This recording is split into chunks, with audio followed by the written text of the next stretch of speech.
গীবতকারীর ৫ number ক্ষতি হচ্ছে গীবতকারীর মুখে কিয়ামত পর্যন্ত আঘাত করা হবে। কারণ গীবত করবে মুখ দিয়ে, জবান দিয়ে। এই জবান দিয়ে গীবত করার কারণে কিয়ামতের মাঠে আমার কবরে যাওয়ার পর থেকে কিয়ামত পর্যন্ত মুখের মধ্যে আঘাত করা হবে। কিভাবে? হযরত আনাস ইবনে মালিক রাদিয়াল্লাহু তাআলা আনহু থেকে বর্ণিত, তিনি বলেন, قال رسول الله صلى الله عليه وسلم لما عرج في مررت بقوم রাসূল করিম সাল্লাল্লাহু আলাইহি ওয়াসাল্লাম বলেন, আমি যখন মেরাজের রাতে সফর করেছি তখন এমন একটা কওমের পাশ দিয়ে অতিক্রম করেছিলাম, লাহুম আসফার মিন নুহাস, যাদের নখগুলো তামার তৈরি। কিসের তৈরি?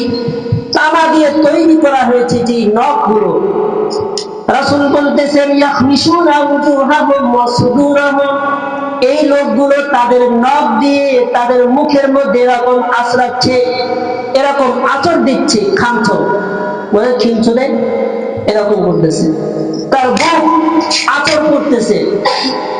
রাসূল করিম সাল্লাল্লাহু আলাইহি ওয়াসাল্লাম হযরতে জিবরিল আমিনকে জিজ্ঞেস করলেন, কারণ জিবরিল আমিন তো সাথে ছিলেন মেরাজের রাতে। ফাকুলতু মান হাউলা ইয়া জিবরিল, রাসূল বলেন, আমি জিবরিলকে জিজ্ঞেস করলাম, এই লোকগুলো কারা যারা নিজের হাত দিয়ে নিজের মুখ আঁচড় দিচ্ছে, বুক আঁচড় দিচ্ছে, এরা কারা? জিবরিল আমিন বললেন, ক্বালা হাউলা আল্লাযীনা ইয়াকুলুনা লুহুমান নাস, এরা হলো ওই সকল লোক যারা মানুষের গোশত খেয়েছে, যারা মানুষের গোশত খেয়েছে। ওয়ায়াকুনা ফি আরাদিহিম, এবং অপর মুসলমানের তার নিজের মুসলমান ভাইয়ের মান সম্মানকে নষ্ট করেছে, এরা হচ্ছে ওই সকল লোক। তাহলে বোঝা গেল, আমি যদি আমার মুসলমান ভাইয়ের গীবত করি তাহলে কেমন যেন আমি আমার ওই ভাইয়ের মৃত গোশত খেলাম।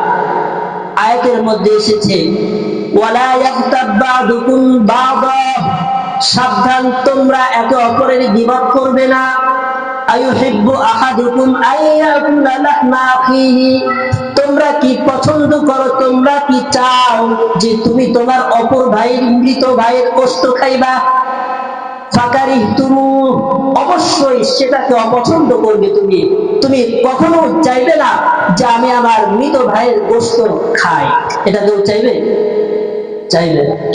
তো আল্লাহ বলতেছেন, যদি এটাই হয়, তুমি যদি অপছন্দই করো, তাহলে ওয়াত্তাকুল্লাহ, আল্লাহকে ভয় করো, আল্লাহকে ভয় করো।